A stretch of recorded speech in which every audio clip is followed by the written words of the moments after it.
Hey there, film fans. I'm Jeff. I'm Dave. And I'm John, and welcome back to The Love of Cinema, a pod in which we'll challenge one another to discuss movies both new and old with a strictly positive critical eye.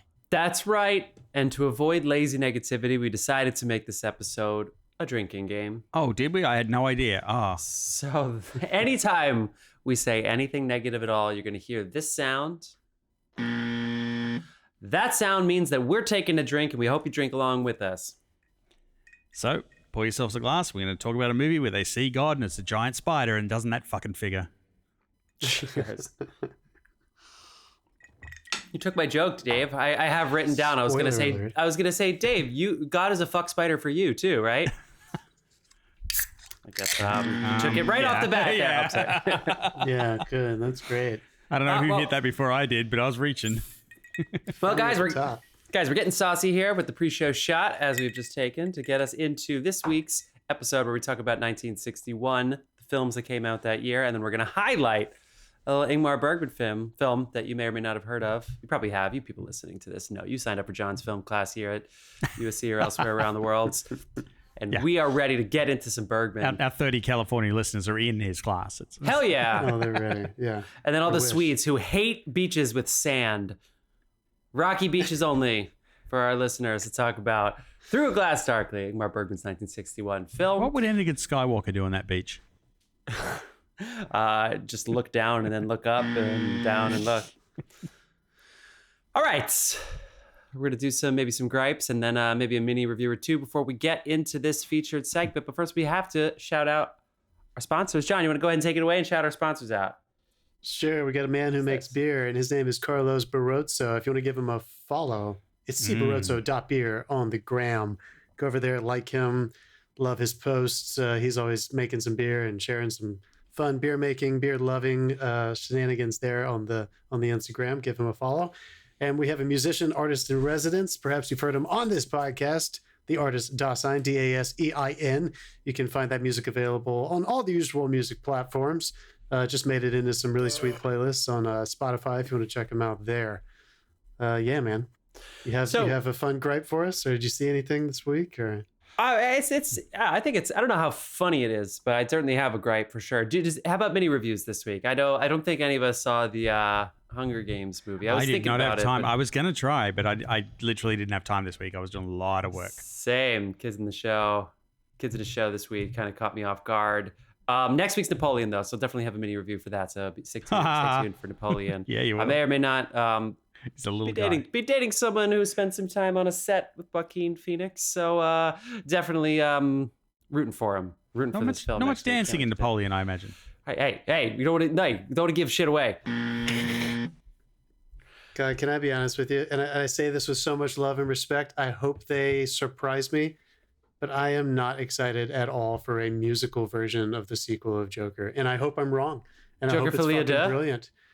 But I just feel like that is a bomb waiting to go off. So I don't know much. I don't know anything. What I am gonna guess is it's not as much of a musical as people think. My guess is a couple songs, but I really don't know. It's either going to be fucking brilliant or a glorious misstep.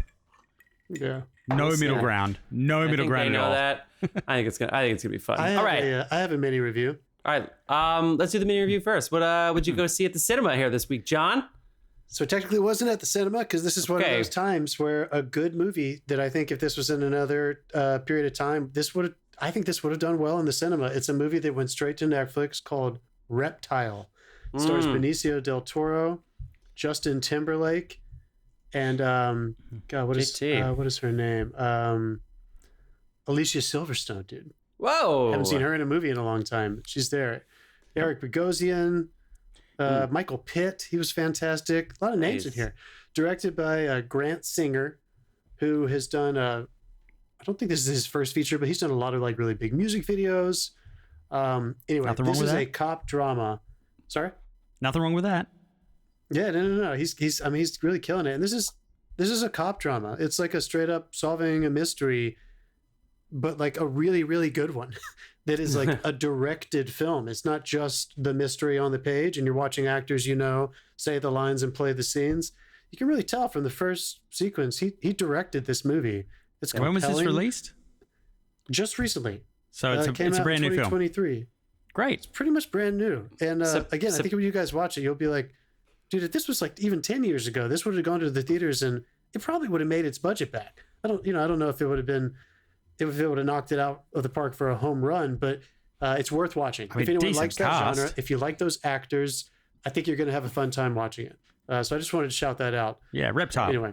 Reptile on Netflix? Reptile on Netflix. Yeah, please go watch it. Hit Netflix September 29th. Did well Toronto September 7th. So that's a pretty quick turnaround. So I don't know if Netflix had them ahead of time or not, but held that. And this is Grant Singer's first film as writer-director, first feature film. Man. But yes, you're right. A couple documentaries and a lot of music videos. Lord, Taylor Swift, The Weeknd, Sam Smith, Camila Well, I mean, Cabello, Jesus. Skrillex. Yeah, that's a lot of high-profile music videos too.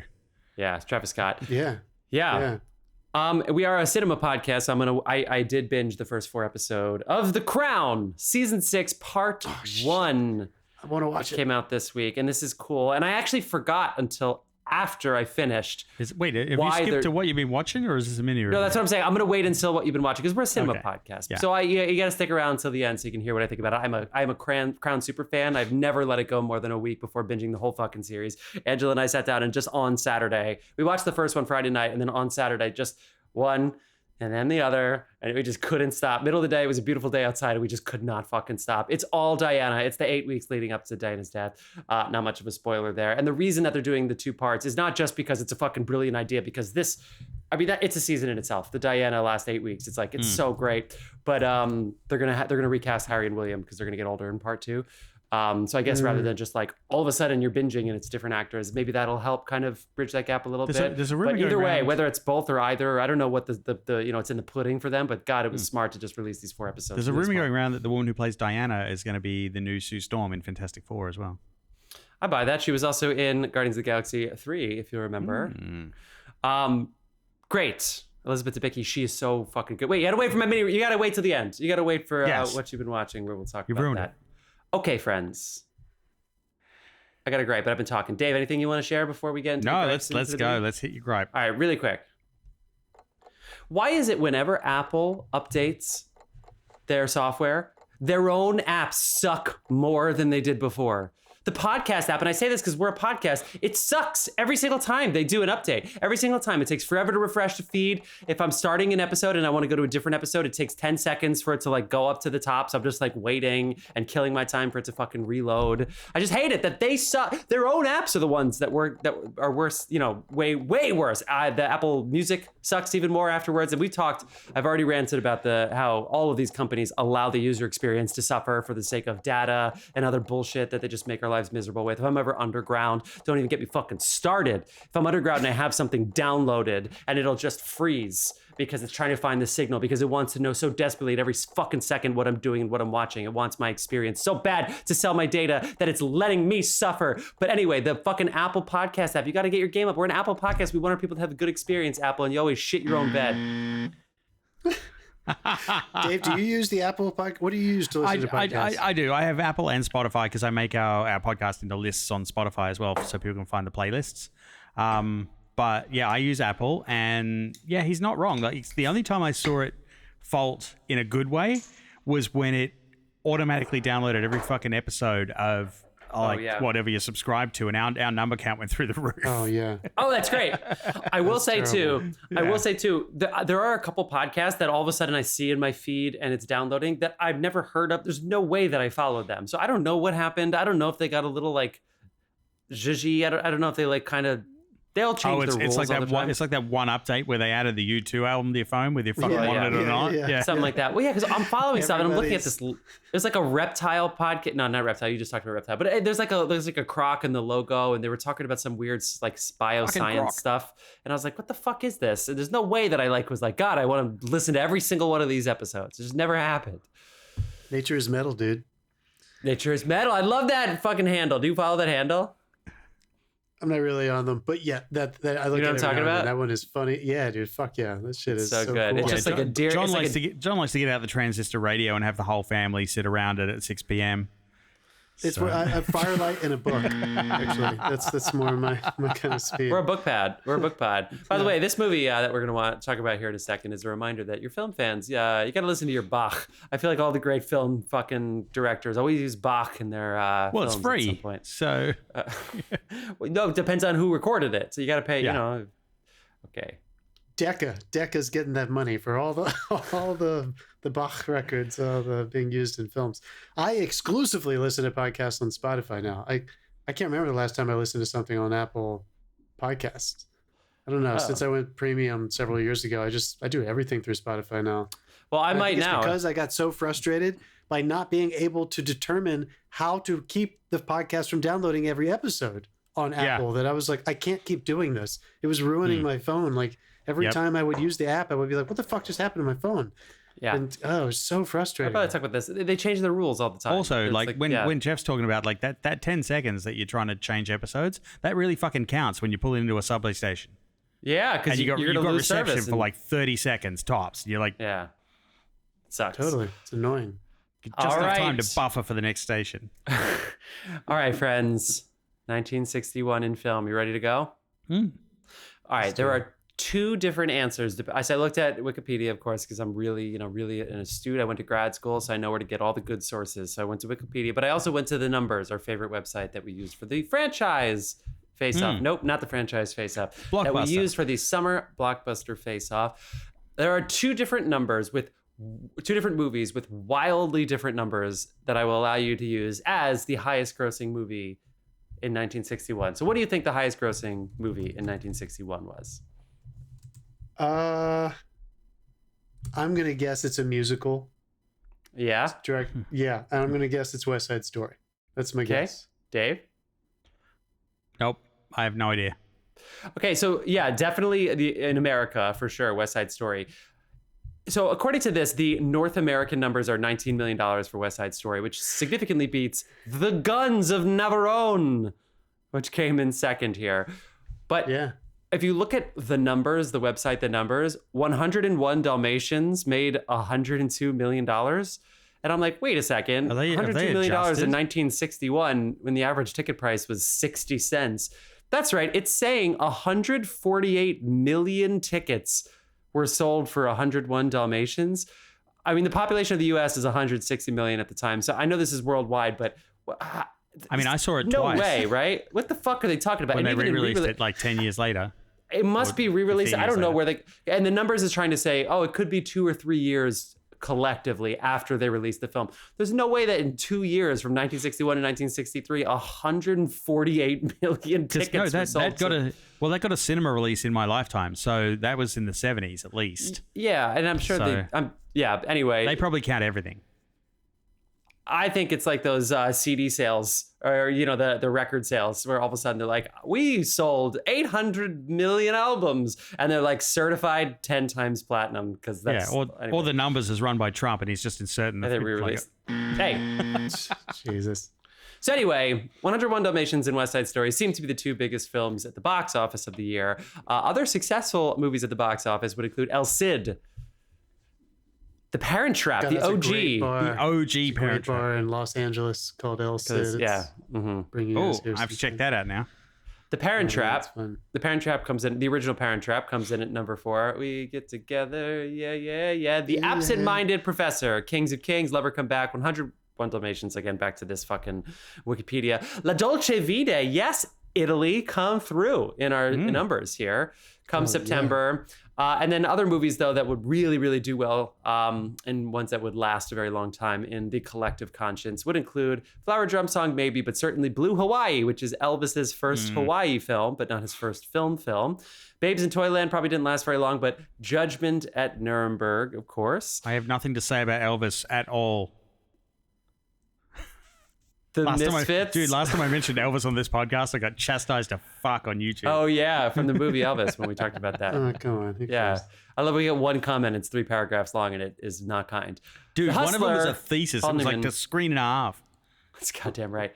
Yojimbo came out. We all talked about maybe doing Yojimbo. And Breakfast at Tiffany's, of course, came out in 1961. Yeah, I thought that one would have done pretty well. I wonder how Breakfast at... According to this, $9 million... $9 million worldwide. Yeah, I don't know. Maybe re-releases, maybe something else that wasn't included. The numbers are starting in 1977. Starting in 1977, numbers are way more. They're way more reliable. What do you guys think happened? Like, do you feel like? I mean, we all know what happened. We're all pretty familiar with film history, but they were making so many more movies at the time that it was, and the production costs were much lower. Actor contracts were lower. Do you think there was just they knew people were going to go see more movies throughout the year, so they were able to just make more small budget movies and not need them to fucking nail it out of the park? Just, hopefully they'll make their budget back and they can keep going with their, with their slate that was probably 10 times the size they are now for studios than most streamers. Like, do you feel like just along the way, as soon as Jaws and everything, just they started thinking, no, less movies that will make us way more money, and I don't want to work that hard kind of thing. Like, right. Let's just not have to. I don't know. It just seems like there were just so many more movies released at one point. I don't know, because like America's always made a shit ton of movies. We used to get we'd get maybe 10% of the movies that were made in the US in Australia, and that was still enough to watch for a year. So like there was a fuck ton of movies constantly, and it just got bigger and bigger. Yeah, I think it's smaller now than it was, though. I think even when we were kids, and I know when you were growing up in Australia, Dave, like there was still, I guess it is mostly pre-streamers. Like that I know that's obvious. Probably had an enormous impact because there was still a great, there was something we were going to go watch almost every weekend when I was growing up. Get the newspaper, see what's playing. Yeah. Because well, no, then they had the anymore for them. Then they had that direct-to-video shit. So like there was still a shit ton being made. The video numbers are great, especially when they get to the 80s. But anyway, we'll do some award stuff here. Federico Bellini's La Dolce Vita won Best Writing, I believe, and John, your boy Ingmar Bergman. Actually, this is the second film in a row that won Best Foreign Language Film from Sweden at the Oscars. His second of 3. John, this was in a foreign language. John, can you name? No, if you look at the crediting, it's weird because it's like Sweden was credited as the winner of this, but obviously Bergman. There's only one producer. Bergman has Oscars, so he has 3 Oscars for Best Foreign Language Film. He was nominated 9 times for writing and directing. But the wins were all for Best Foreign Language Film, which that category name has been changed to Best Film Not in the English Language because we're worried about offending everybody, which makes sense. John, what are the 3 films besides, well, spoiler kind of in a way 2 films here. In spite of this one? Just other than this one? Yeah. Fanny and Alexander. Yeah. 1980 or is that right? 84. 84. Well, the 84 awards for the 83 film year, yeah. And I'm guessing, I don't think he won for Persona, so I'm going to guess The Virgin Spring. Hell yeah! Boom. 1950 something. The year before, this is 2 in a row. 1961 was thick. Now again, to be a little fair, they sometimes the films don't get released like on the day. It takes a year for them to come out. But The Virgin Spring won the 1961 Oscar for the 1960 film year. But there you go. Okay. Other notable awards. So West Side Story ended up winning 8, including director Robert Wise. Wow. Yeah, 8. Yeah, it's one of the highest, most awarded Oscar movies of all time. Best Picture, Best Director, both supporting characters. Rita Moreno as Anita and George Chakiris as Bernardo. It won the Sound Awards, etc. Sophia Loren won her Oscar for 2 women for Best Leading Actress, and Maximilian Schell won Best Leading Actor for Judgment at Nuremberg. And I know that I'm all about acting and performances now. There's a lot of great work that's being done anywhere. But if you look at these categories, Audrey Hepburn, Geraldine Page, Piper Laurie, Natalie Wood for Splendor in the Grass. Spencer Tracy. What the fuck is wrong with me? Spencer Tracy what the fuck is nominated. Spencer doing? Paul Newman for The Hustler is nominated. These categories are just stacked. And then Henry Mancini won 2 score Oscars for Moon River. This year did not suffer for choices. Wow. Going on in the world, definitely a lot of U.S. news going on around the world. Eisenhower severs ties with Cuba in his second to last week of his presidency. So that's really kind of him to set JFK up for success there. That's right up there with taking a shit on the desk and leaving. Like literally 2 weeks before JFK gets inaugurated, Eisenhower just says, "Nope, Cuba, you're out." Oh my God. JFK holds the first live presidential news conference, establishes the Peace Corps, and also launches the first interballistic missile The Berlin Wall was built, or it started being built. That's cool. Bay of Pigs happened this year when an American-backed Cuban uprising failed and Fidel Castro was emboldened. DC residents were given the right to vote for president. Really funny that they couldn't before then. And this is a really bad year for civil rights. So I don't know if we need to go too much into that, but really bad year for civil rights in America when the new integration laws were put into place. And the southern states did not take it well. They did not take it well. To say the least. To say the least. Jesus so, fucking Christ. I mean, my mother using past tense. Yeah, good point. Good point. Touche. Oh, one more thing, which is pretty fun, is the first in-flight movie was screened in what was it? 1961. Come September, it was screened on Trans World Airlines. Everybody loves Trans World Airlines. Yes. How big do you think they did so well. I'm sure there was like one screen at the very front of the fuselage. It was a projector. It's one tiny You couldn't screen. see it through all the smoke.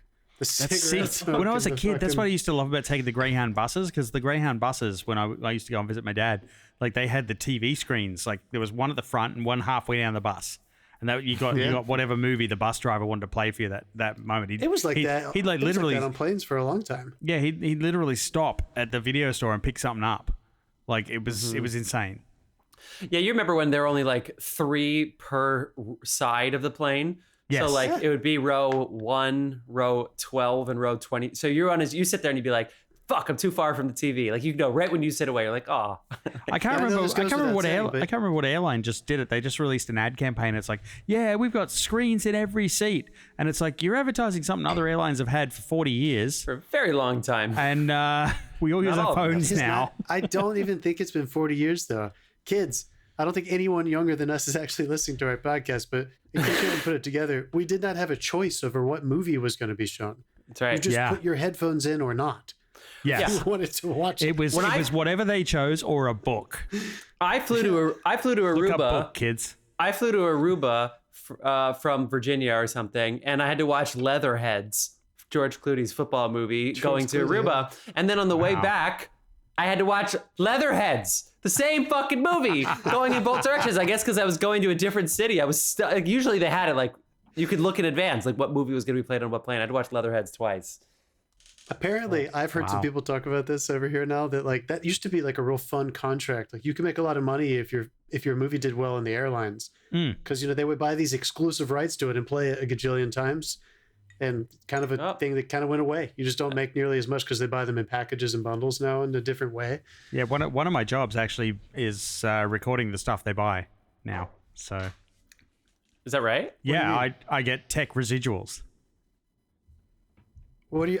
They buy the movies on the planes? They buy the content from the productions that I'm recording and screen it on airlines. What's your check look like? Minuscule at the moment, but what do you, and you're recording sound? Yeah, it's a sound mix of the performance. So they buy not a Broadway show, but they buy the performance and they screen it. It's in that that menu that's after the movies when you get down to I've seen everything on this fucking menu. You get down to all the last stuff. That's where that lives. But yeah, that's when I fly, I have to download and watch whatever fucking movie we're doing that week. That's what I've been watching. Yeah, right. All right. I think that's enough about the history of 1961. Any films you want to highlight there? I really love the Yojimbo film, which we almost talked about. I thought that might be a good one because we watched that whole series for that same character in the Kurosawa films. But any other films you want to shout out? Now let's get into it. No, okay. I still have never seen The Hustler, so one day I gotta watch that at some point soon. But, we could have done 2 this week. Oh, we could have, yeah. All right, let's do it. So, John, how happy you were talking about a Bergman film for the first time? It only took us 235 episodes. Look, I know it's a heavy. He's his own thing, and so I'm sure you're not like thrilled to talk about it in the sense. I know it's not the most fun, but I hope you enjoyed it. I'm curious to hear what you guys have to say. Notes. Yeah, you should see my notes. My notes started with, I could not remember the name of this movie, which is true. So many times I was looking it up and I was like, through is there a glass? Inside a glass. And then I said, great apartment with the dog. And then I said, fuck, I started Wild Strawberries. Those were my notes. I watched the whole first scene of fucking Wild Strawberries. You did a and then I whole went bunch right of into acid, essentially, and on a train. It was awesome. Well, you know, the phrase is from the writings of Paul in the New Testament. He uses this phrase. Fucking Paul. Fucking Paul. Anyway, my notes are great. Only 4 actors credited in this whole movie, and it's great. It's like a weird kind of Long Day's Journey into Night kind of thing for me. I thought it was awesome. I mean, I have to ask, kind of like plays, because you've probably seen it. Does this have any relation to Through a Scanner Darkly? You know, I've never seen that movie. Yeah, because it has a very unique animation technique they did. And now I want to watch that because I'm wondering, does it draw parallels? Well, that movie's just called Scanner Darkly, right? It's not called Through a... I think it's Through a Scanner Darkly. Oh, shit. I thought it was just Scanner Darkly. I'm not sure. I'm going to look it up. You go ahead and look it up. So this movie is, of course... Scanner Darkly. A Scanner Darkly. So I'm not sure, but that's a good question. That'd be cool if he did his homage to Bergman through that weird... So this is... Yeah, Bergman, this is probably like his 20th film or so, which is, I mean, no, more. Maybe it's like his 30th film. He just churned out like a movie a year from 1944 until the 80s. I mean, that's what we all should be doing. Good point. What's up with this? If you love it, do it. Make movies, people. He has this great story of how, I mean, I love him for a lot of reasons, but I kind of fell in love with him just because we all come from a theatrical background, and he did too. He met a lot of his actors working as a writer and director in the theater scene in Stockholm. And once he just started making movies, not too long after that, he ended up moving out to this island off the coast. And he kind of bought a lot of the island. Yes. And they ended up just shooting everything there on the cottages and his house and a couple other houses of residents that were there. Yeah. And he would just have I need a location I can do weird shit. I'm just going to buy this island. Yeah. Well, I mean, and we could talk about the weird shit. I mean, the look of the sky and everything. There's so many things that just those Nordic films lend themselves to. But at its core, he was a playwright that knew a bunch of actors and just used them over and over and over again in very small, intimate, almost like real-time stories that most of them are about 90 minutes. Yeah. And he found a way to just kind of succeed at that. He tells this great story. That's I've like 7/8 of a Marvel's film. Yeah, can you imagine? Fucking Jesus. Don't you compare fucking Marvel to fucking I'm buzzing all of us for that shit. He said he just got to a good point. I mean, Jeff, you said it. Like, honestly, he'd made so many movies by this point. He got to a point where he was just like, I'm sustaining it here.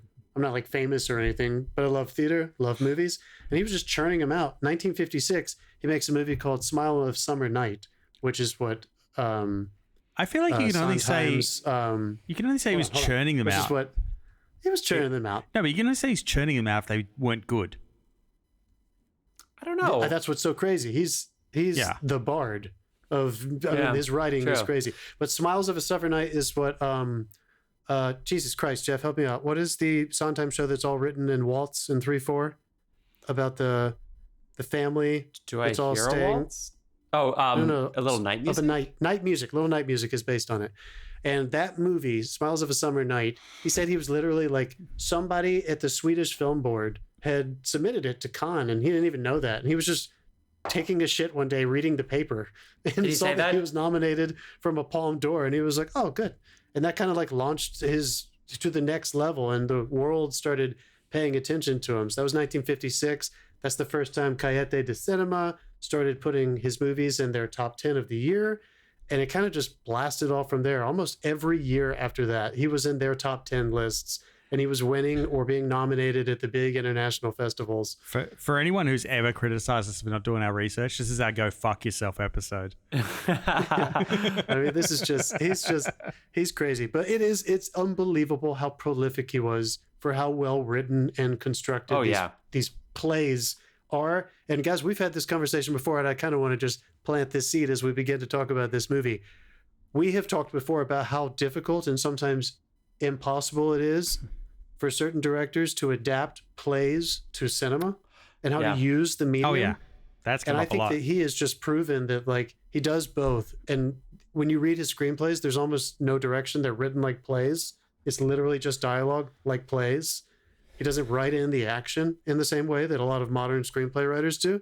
And yet, I think he finds a way to heighten it into a language of cinema that he made all his own.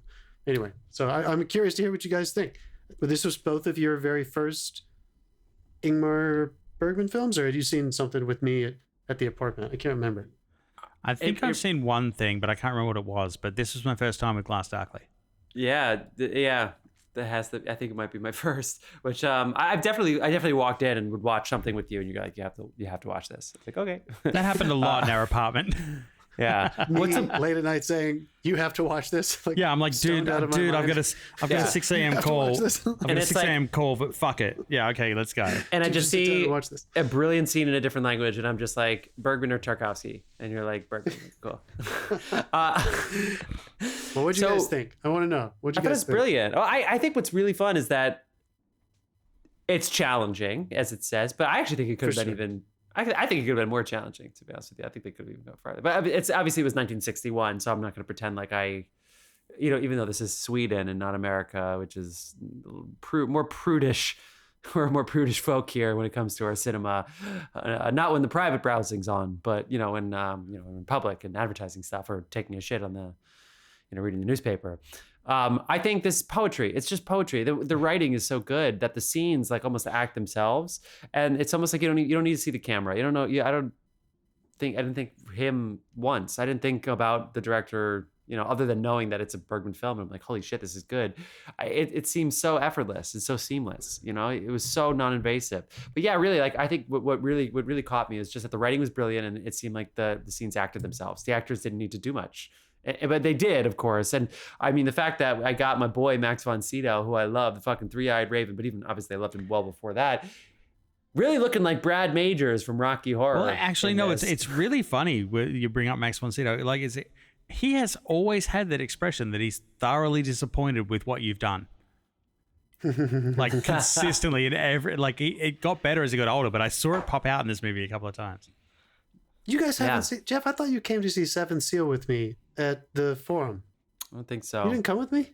I know. I saw a lot of good stuff with you at the Forum. Yeah, Max von Sydow. I mean, I know what you mean. No, keep going, dude. Keep going. I won't talk about the performances, but I know exactly what you mean about. I mean, we'll keep going in. There's some fun stuff. I love more than anything in writing when you just get a casual like electrotherapy mention. I didn't even read I didn't read the plot scenario. I know they're like a woman comes home. I guess this is sort of spoilery because I like this moment, but we're on a podcast talking about this movie. People are listening. When they're like, if you read the description, it's like she's 1 month from getting home from the mental institution. But if I didn't know that and I'm just watching the movie, she's like, oh yeah, that must have been from the electric shock treatments.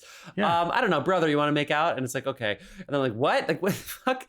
When she had electric shock treatment? Is that like an everyday thing? It took me a while to realize that it was from the mental institution. He wasn't. I feel like he was writing poetry, not plot, in a way. We suddenly brought up my dick itch on this podcast regularly or something. Dick itch? What the fuck? Jesus Christ! They gotta tell us, Jeff, say that sentence again. Run to him. You just said something. Which one? He was writing poetry, not plot. That's. Well, I mean, of course the plot was there, but if you listen to the scenes, it's. No, I know what you mean, dude. I feel like most things I see nowadays are the Wikipedia entry of their own movie, and then they try to spice it up. They try to glam it up. Maybe you'll get a Judd Apatow where they're like, actors play off it. This is what we want. But it's like, the Wikipedia is just as good as the movie that I saw. And in this, it's Wikipedia you can't do justice to this. Those scenes are so rich texturally that it's like, I don't know. It reminds me of old plays, old Shakespeare plays, old, like this, the great Swedish and European theater of the 1800s and 1900s and 2000s. But it had this freshness to it too, where it obviously was very contemporary. It was unlike anything else, even though it was so simple. Don't get the fuck out of here. This gush. Try to gush me. Also, don't wear Converse low tops by the water. Get boots. Minus. I noticed the shoes too, but more and more of like God, those look very contemporary. You think they would literally wear Converse? They were. I don't know. I don't know. Like the white sole. Yeah. They look good. David, what'd you think, dude? Oh, where to start? Okay. Dave loved it. I actually really did.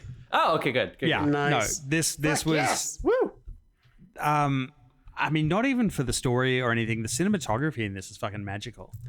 Oh, God damn it. Yeah, dude. Two-time Academy Award winner Sven Nykvist. Go on. Yeah, for one, like there is so much you can learn from how to composition a scene in this. Like there's so many practical lights placed in really interesting places in the background that just break up the scene perfectly, especially when they're using something as deep as these shots were. Because like I would challenge any director who early on director in their career to block a scene like this where you just lock off a camera and let the actors play in it, because this is a fucking masterclass in blocking. Like the depth, the way they use the depth in the image, but the audio keeps going, is just amazing. So yeah, this is like, if anything, even if you watch this and you're like, I don't get what's going on, watch it for the technicalities, because there is some fucking technical genius happening in this movie. Yes. I would love to know how they did. We've talked about him recently. Do you guys remember what he shot recently that we talked about? No, what did he shoot recently? The Tenant. What? He shot That's The Sven. Tenant. Oh my shot god, The you're Tenant. right. Remember, I was You like, said, and remember you how said I this. freaked out? You said I was this. like, Yeah. dude, he shot like all of fucking Bergman's films, all of Jakarta. I was like freaking out. Oh, yeah. Because this guy is a fucking legend. He's like only filmed. I with the tuned out because I don't like to listen to you greatest masturbating. What Dave? Dick itch and masturbating. Well, he and has what done. else? He's done Yeah, some sexual movies because he did The Unbearable Lightness of Being, the movie that has more Daniel Day-Lewis sex scenes than all of his other movies combined. It's strange that there's only two people in the movie. But I just love too that, and not that I care about Oscar. I do, of course, I do. But he won his. He also did Sleepless in Seattle. That's funny. Chaplin. He won his Oscars for films not in the English language. So there was definitely respect. I love how you thought I was gonna like rake this over the coals. It's like, no, this is I didn't brilliant. think that. Like, but when you say I where to thought you were- begin, where to begin, it's Yeah, I had a feeling you were actually it was gonna touch you, man. yeah, no, this movie was definitely therapy for the soul. Like, I actually resonated with a couple of characters. I can say this without turning on spoilers, but like when the father is there with the kids and he gives them presents, and they're basically bagging out his presents choice because it's like the gloves don't fit, and this guy already had like the other guy already has the thing he's given him and stuff like that, and then it cuts to the father who's just inside crying because he knows what a piece of shit he is, but he did the best he could. That scene. Well, he didn't do the best he could. Well, he did at the time. Like he did the best he was capable of doing at the time. It was, granted, he was treating the family like an afterthought, but it's brutal and visceral. And I actually had feelings of sympathy from this cold, dead sci-fi heart that like lives here. That's So like he got me good. I resonated with the father a lot until he turned into a cold-blooded piece of fucking shit later in the movie. So yeah, I there was a lot to resonate with here, like the technicalities of the shooting, the way they shot it, and the way he was using like the frame to stage things, and just some of the characters resonated really well with me.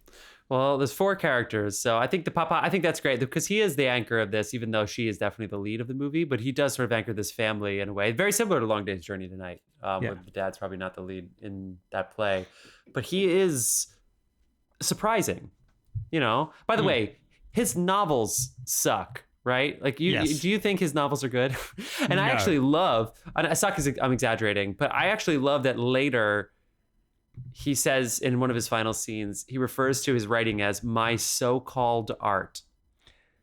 I love that he comments that's like that. That's like the 60s version of imposter syndrome right there. Yeah. And there is this kind of, There's I also so much love, mental illness in this. so we'll go character by character, I think, which would be great if that's okay with you guys. So with the Papa too, his book's bad. He knows the book's bad, and then you have the scene with it's Max, right, who's telling him like the scene on the boat. Oh my god, it's so good between the two of them. Yeah. And he's basically telling him like his work sucks. He puts all of his time and effort into His this, but son-in-law. he's not even his son-in-law. Yeah, Son-in-law's telling him but this he's shit. not even an artist. What else did he say? I'm sure I'll come back to it. But then at the end, the dad sort of recognizes it. He's like, I was more interested in my success than my wife's death. And so I'm not saying that like all of a sudden he's rejuvenated and reborn and he can then go and finish his novel or anything like that. But it is No, this he weird acknowledged his 360 fault thing where and he's then just carried on. Like, I don't know if he changes, but he Yeah. certainly learned something that I think was good that he learned. What do you think, John, what do you think about this dad? If he learns, I think absolutely he learns. I think it takes him longer than that, though. I think he learns. I don't think he learns until he witnesses her breakdown. When he goes down into the hull of the boat with her and he's watching her and she finally confesses, I can't do this anymore. And he confesses to her, I always took on this guilt. And that's why I ran away when you got sick, because your mother died from this same sickness. And as soon as you started showing symptoms of it, I couldn't handle it. And now I know that that's my fault. But not even that breakdown is the first time he acknowledges it. But it really is. I love the ending of this movie so much. Yeah. It's really her second breakdown. When he catches her in the room by herself when she's dressed and ready to go to the hospital. This is the last big sequence, folks. Yeah. She has said, I'm going to the hospital, and they find her in this room and she's talking to these voices, and he actually has to witness it, and he sees her absolutely lose her mind. And then once she goes, he's the one who finally gets to tell his son that incredible scene where the son basically says, now that I have fallen into my own reality. It's like I fell out of my dream and I fell out of my innocence into reality, and I don't know how to live anymore. And he basically says, I understand. Like, that's the first time he was able to say, that's how I have felt. And now I can tell you that the only choice is to continue living. Yeah. Like, that's when he finally realizes. And the last line of this fucking movie is, I finally got to speak to my dad. My dad finally spoke to me, which is the thesis of what that boy says, like, very early on. Which is also glossing over the fact that he just banged his sister. Yeah. A little bit. I don't think you ever really know what happened there. I think she pulled him into a very inappropriate situation. Yeah. I personally don't think they had sex. I think she was always, the See, I totally got they did. They danced around she was trying to confess, and then she said poor Minos. So they are insinuating it, but he did a good job avoiding censorship. It's ambiguous. I think it's absolutely ambiguous. Her displaced eroticism certainly got pointed at her younger brother. Yeah, and definitely. I don't think we'll ever know what happened, but whatever it is, he realizes, I don't know how to live now that there are no rules. And the father, I think so. The father does. It took him a long time, but he finally got to a place where he was like, it's okay to be terrified of life. Yeah. Which is, if I had to put an epitaph for Ingmar Bergman, it would probably be something about, if you're not afraid of this life, then you're not living this life. Okay, I mean, again, back to Max. So we're pulling Max in here. Max von Sydow, his brother, his son-in-law, who in weird ways almost seems like almost a peer for a lot of this movie. Yeah. He says so simply that he's a coward. So simply to his father-in-law. He says, you're a coward. You don't know anything about life. You always fall short. Okay, I want to touch on that for a second. Your half lies are so refined that they look like truth. You're trying to fill your void with Karen or Karim, but they say like Corinne, with her extinction. How can you bring God into that? But he's saying it straight. Like, he's not saying it like an actor today where they'd be like breaking shit or whatever. He just says it straight, like so simply. It's wow. And this is one of the things I love about foreign films, because subtitled dialogue, like, because of the altered sentence structure and the altered way that like languages are used, sometimes when you get a foreign film, the subtitled English translation is so good it elevates it above normal English. And this is one of them. Yeah. Oh yeah. Like, because the English translation of this is, like, you're right, it is like poetry. No, you're making a good point, dude. I used to always, when I deep dive into these foreign directors,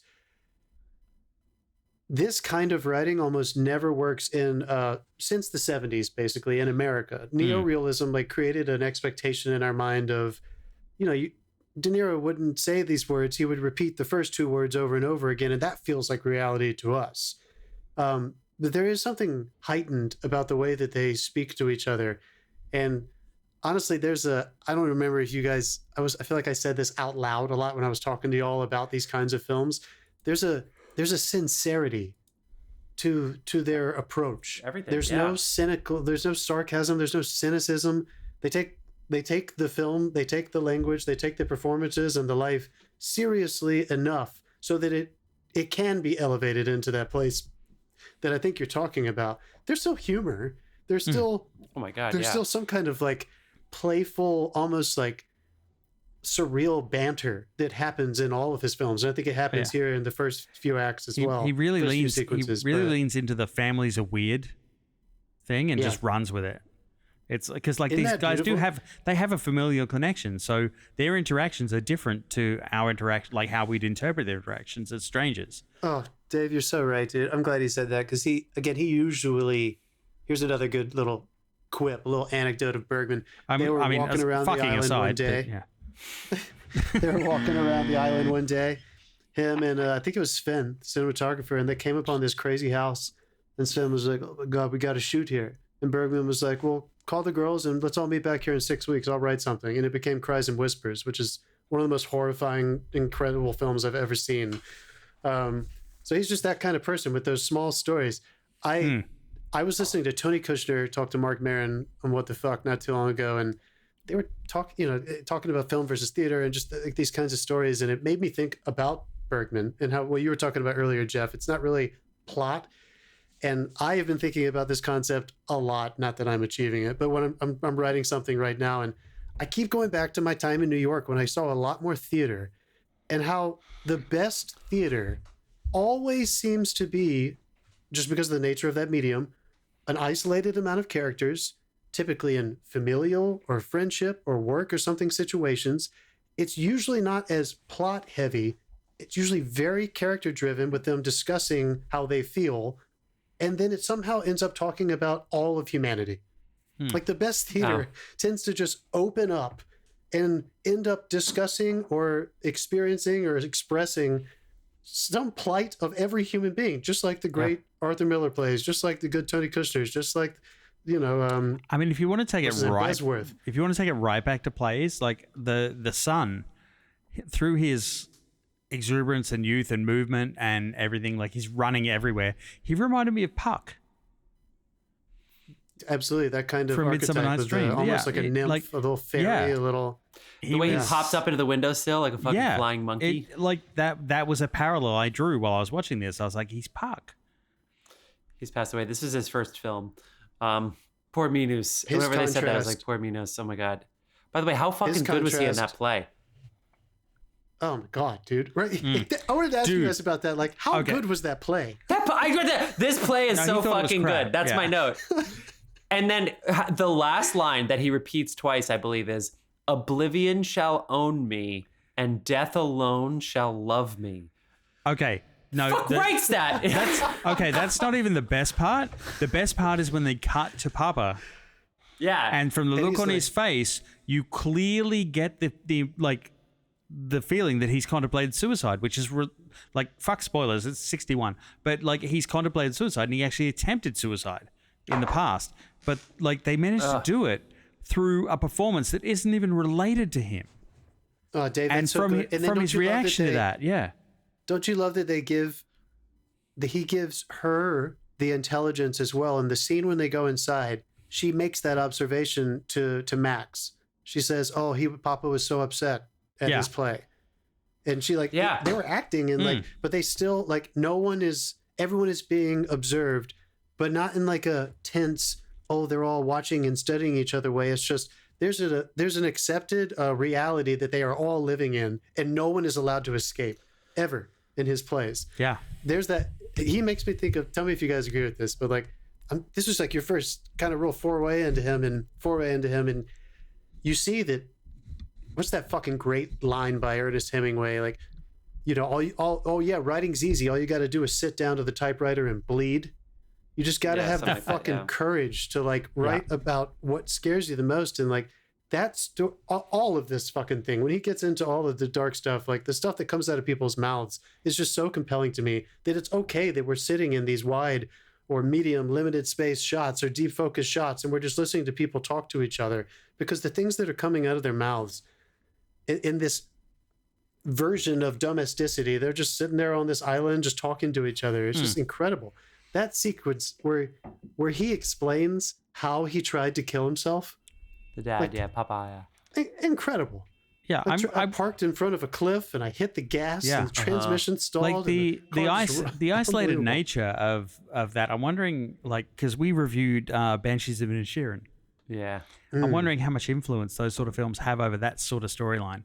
Because again, it's an isolated community, and there's definitely parallels there. I'm sure they saw this. And the power, of course. Brilliant thespian playwright, right? Yeah. Who decided to give his gifts to this medium. Like, his shit does the same thing in another way, in a more like visceral kind of Tracy Letts way. But also, let's just touch on cinematography for a minute, because like I said, the shot composition is beautiful.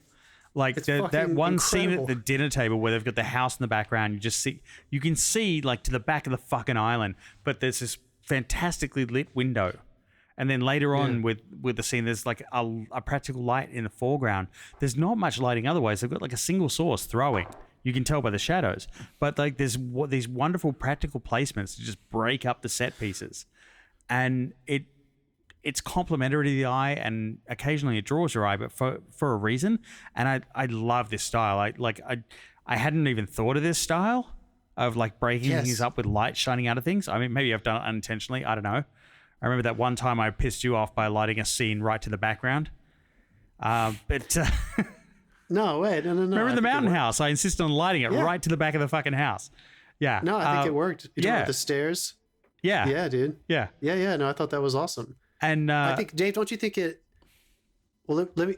Sorry, continue what you were saying. I want to ask you a question. That was like the first time I kind of found my style, and I found myself thinking, oh, this style is good. Like I can learn from this style. So it was definitely for cinematography and like how to frame something. Also, don't even get me started on the tracking and rails. Like they didn't use tracking shots often, but when they fucking did, holy hell! I was picturing like a half mile of fucking track. Like the camera's rolling, you see it pause, and you get an MTA announcement saying there's another camera passing in front. It was that fucking long, but like it was just Jeff's been on the train today. But no, when they didn't use it very often, because a lot of the times they framed up a shot and let the actors work in it. But when they did use it, it was to fantastic effect. It's not like modern. It's not like a lot of the stuff you see these days where the camera's just fucking moving every time for no reason because we've got to keep them interested because everyone has fucking ADD and we have to move the camera so they like, oh, pretty colors. But this was definitely, it was like they used it to great effect. Not very often, but when it did move, it moved for a fucking reason, and it moved a mile. You know sorry, John, you go ahead. Sorry, no good. Should have gushed myself for that. But, no, dude, don't gush it. This is appropriate. I think it's an incredible challenge, and I would imagine when somebody like Ingmar Bergman approached somebody like Sven Davinsky, or however you say his name, a brilliant cinematographer, to say that like I don't want to move the camera much. I want it to feel like a invasive theater. I want to keep that proscenium feel, but it needs to have a heightened composition. And to give somebody like Sven that challenge, where we only can move the camera at very specific times, and if we can't, how do we make sure we capture in a composition so that the composition will shift based on where the actor's staging moves? I can imagine. I think Inarritu does that a lot. Sven was like, what are all these rails for? And he's like, you'll know when you know. You'll know. You'll get there. Yeah. But even the tiny push-ins, I love when they change. I didn't so much like the tiny push-ins. I like the big rolls, like the giant sweeping shots. The tiny push-ins were a little clunky brilliant for me. Oh, come on. How about they're still in the hull of the ship, and it's Papa and her, and he joins her in like this medium close-up. Yeah. And then he begins and turns away from her and begins to crawl up, and it comes into this low-angle extreme close-up on both of them. It was great. It's just I noticed the camera moving. It wasn't as subtle as what the other stuff they did. This was designed to draw your attention to a point, and I found it a little like, you've drawn my attention. Like up to this point you haven't, and then suddenly the camera move draws my attention. That's interesting because there's so much static. Yeah. That shot of her and laying on Minas on the beach when they're smoking cigarettes, and it kind of pushes into them, and she lays down on top of them. Like, Oh, don't get me wrong. When they moved the camera, they had a very good reason. Yeah. I'm literally jealous. Like you can't get away with this shit anymore. You know what I mean? Like I think people would call anybody who tries to do anything like this. You know what? I think you can. It's just no one tries. Yeah. Who's gonna see it? Who are you gonna get to see? Well, I'm gonna reference a movie at the end of this episode. I want to ask you guys a question, but Dave, I wanted to ask you one more time about the idea of them like shooting with that kind of natural light in a place like Sweden where the sun does stay up a lot longer. So because the nature of them having this like almost perfect soft light all the time coming through these clouds. There were some times when it was supplemented though. You there were studio lights going occasionally. It wasn't all natural, but even when it wasn't, it wasn't jarring. It blended well. So the contrast, when they did use studio lights, the contrast between the foreground and the background was excellent. Yeah. Did you feel that his use of he doesn't do this in every movie, but I felt like in this one there was a lot of symmetry in the wider compositions inside rooms, or it would start off and then a person would cross, like her when she is first by herself and she has like her real sexual moment when she's up early in the morning with her nightgown and like collapses on the floor. I mean, she eventually finds her place where she's going to have that moment. And it's like right in the middle of a super blown out window right behind her. And it's just like, she looks like this fucked up angel. That's intentional. She's having a religious experience right then. Yeah. So and we don't know it yet, do we? Yeah, we don't know that she's talking about God. And Jeff, I want to hear what you were going to say. But it's actually relevant to this because my favorite shot in the movie is when she wakes up that night, and of course, the shot on their face, the light. On their there's a little bit on his shoulder, so you could see where he is, and at least give us like depth and everything. You talking about the eye light? Her one eye. Yeah, and then it's up, and then she just hears something, sees something. We only see from this one eye. It's dead silent, and it's like a minute of her with her eye and this lighting. It is fucking captivating, and then eventually it leads up to that. But that's the beginning of that sequence. When I saw that cinematography, the first thought that went through my head was my wife waking up in the morning going, "Where the fuck is that light coming from?" Yeah, like just hits it once. And no, I think every filmmaker has tried to do some kind of wake up in the middle of the night. How do you get her in the focus? And how do you thrown everybody's those thought about beams this onto someone's face for a night. But it was her eye. When she opened her eye, because that's what mattered. The lighting was to emphasize that. Like the lighting, there's no way that light could have hit her, but it didn't matter. It was like we needed to know that the eye opened. Oh, it was perfect. Yeah. And they held on it for so long. But honestly, we haven't talked about her, and I know we were about to segue into something else. She is the lead of this movie, and she's so good to the point where we don't need to hear the voice of God. We don't need the Pan's Labyrinth. Like, we don't need Pan. We don't need that. She sees it. And then at the end, there's, I guess there's the helicopter sound that kind of comes in right around when we probably should hear something. I wonder, was the helicopter the spider? The fuck spider? I don't know.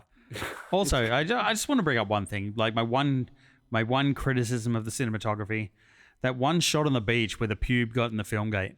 The pube? Yeah. It's just the gate. It was so fucking distracting. Fuck, check the gate. I mean, they must have really loved that take, or they just didn't have a lot of film. But she was so good. Yeah, like the whole shot. Wait, can we just say really quick? She was so good. She was so good. I wanted to bring it back to the because I thought that was a good idea for us to just kind of dissect each of them, and that's probably going to lend to some good conversation. How brilliant is it that he's had a few muses in his career, and she was the first, and he how I love how she's introduced, and there's like this like heightened performative. Why is she acting like that? Is she his sister or his wife? Or like, if you don't really know how going into this movie, who's who, a minute. Like it's confusing. And then they're alone in the bedroom and you finally realize, okay, for sure, they're for sure married. And she's literally saying to him, like, does it bother you that I'm like a child? That I'm not like this older and serious, soft woman that would bring you, that scene cut really deep. That scene was great. Would you rather just have somebody like a nice soft woman who's awake, making you coffee in the morning? Yeah. And isn't there a horror to her performance where she doesn't, because of his lack of sound design, he really doesn't try to use that much. He never uses music. That interlude that he comes back to every now and then is just for the sake of interlude. It's not to create any kind of tension or emotional storytelling the way we do today with film scoring. He's very famous for that. And I think her performance is so grounded in reality that even like a moment where Mina sees her break down upstairs and he's freaking out and he walks out of the door And then he's like, no, I got to check on her. And he goes and opens the door one more time after she's like, I need to go to sleep. And she's just standing in the doorway. Yeah, that it's was not a fucked pop-out. up. Yeah. Yeah, but it's scary, isn't it? Yeah. Like there's no horrific It's like, okay, devices. this is not right. Yeah.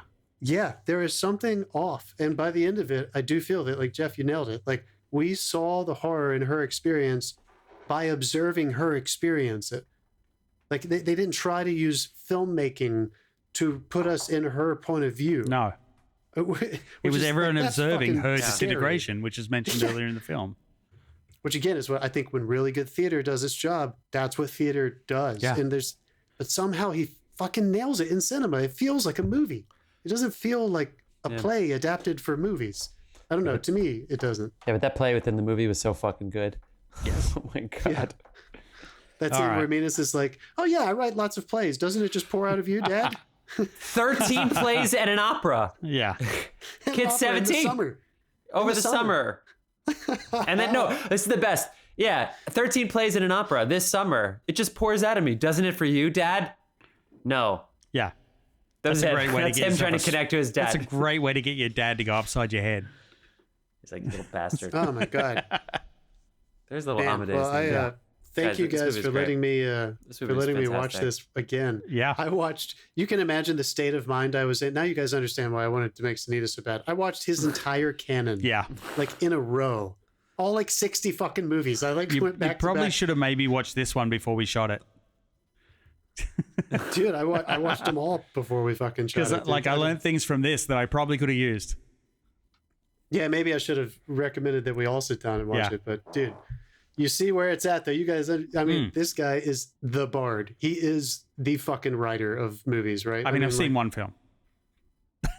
They're all like this. Honestly, like for lack of a better word, they're all fucking like this. Anyway, thank you guys. I have Wild Strawberries queued up, and that guy, the professor. Also, I love that professors. All these people, all these professors, just live so well with housekeepers. I work at a college. I'm not getting a housekeeper anytime soon. What the fuck? Yeah, we can see the back of your room. Fuck. Oh my God. Everyone just listening to the podcast, not on YouTube, it's going to wonder what the fuck your room looks like now.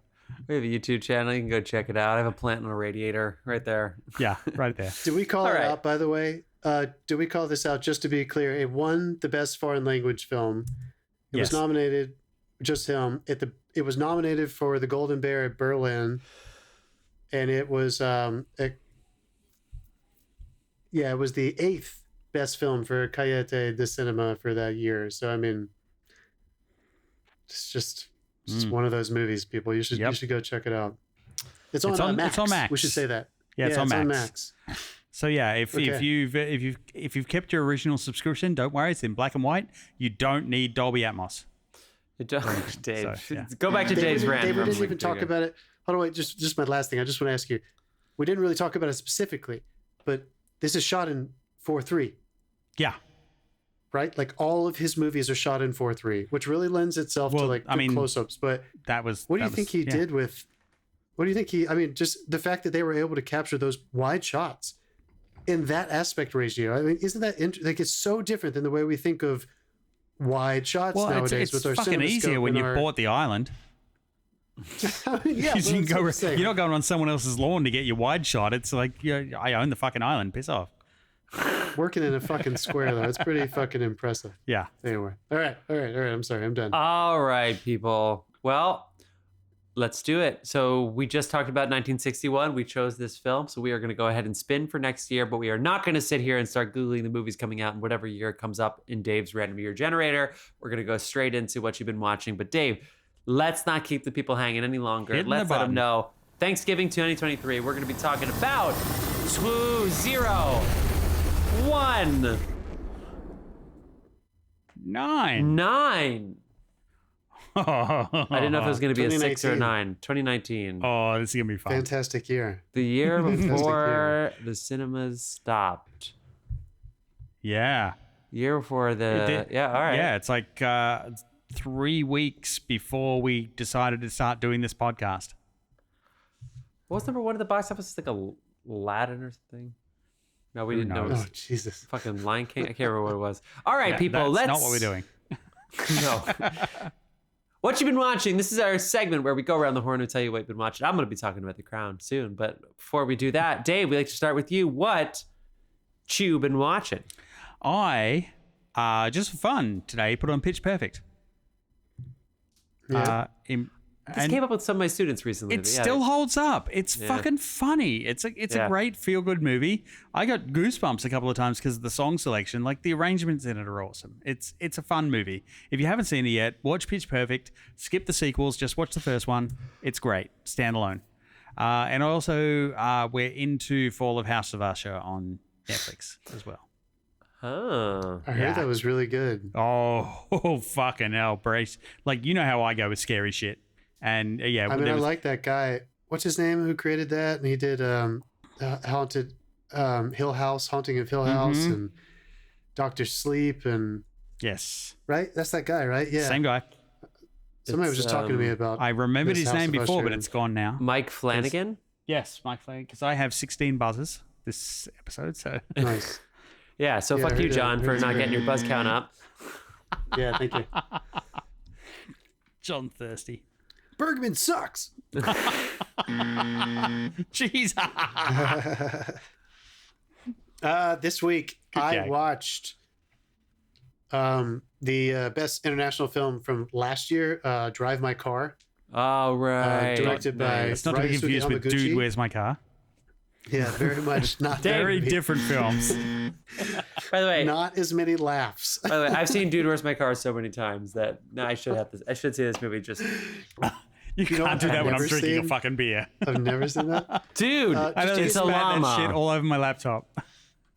Just to give you an idea of how good this movie is and like what it's about, Janus Films distributed it. The same thing that distributes like all of those like Bergman films, that emblem you saw at the front of it. I always thought it was Janusz. I just wanted to bring this up because this movie feels and is shot with the same spirit of like those Bergman films. You just don't see movies. See, like Dave, that they're doing it. Like you really just don't see movies like that this much. And there's a poeticism to it. They're doing Chekhov the whole time. It's about a director. I mean, it's wonderful. It's also on Max. If you have 3 hours, it's a long one, and you want to sit down and you want to invest in a very, very, very good film. This is an 8, 9, 10 kind of film. You know, it's going to take something from you. But if you're willing to give it, I think you're going to do better. This is why Max's price went up. They've got all 3 hour films. Wow. So good. You should watch it. All right, Crown people. So, guys. I'm also sitting on this for like an hour. So I actually, so podcasters that I like, there's a couple podcasters that I really like, and I understand the conundrum of being a critic and needing to give your reviews on pop culture and being a trendsetter and having to be first to market on thoughts, and you can have bad weeks and good weeks and things. But I've seen a couple people, well, let's just say this, there's a very small amount of, in hindsight, I wish they told me this more clearly, where characters after they're dead talk to other characters, which is different for The Crown. Not that it's based in reality, but they never did stuff like that before, where the audience is there's no Hamlet ghost flashback. Yeah, there's no Hamlet. Yeah, there's no ghosts. There's no ghosts before. You know, this is the first time that like ghosts come back. And so there's a couple people that I don't know, they're just a little cynical on this first dump of episodes. This is the most visceral The Crown has ever been for me. Like, I'm not even just that I've been moved and Angela was moved and we were like in tears watching this. The paparazzi sequences with Diana, I mean, it is beyond film. It's beyond cinema. It is so powerful watching her try to get around and then recognize people as they start to attack her with love, of course, but just so much. And then she tries to run and the camera. I mean, it's not hard to watch, but it is hard to watch without being affected as a person. Oh my God. Like, it's like, I feel like that, you know, like I feel like I'm getting an onslaught. They're dealing with a thing that like for the rest of the world was like when JFK was shot on 9/11, or you remember where you were.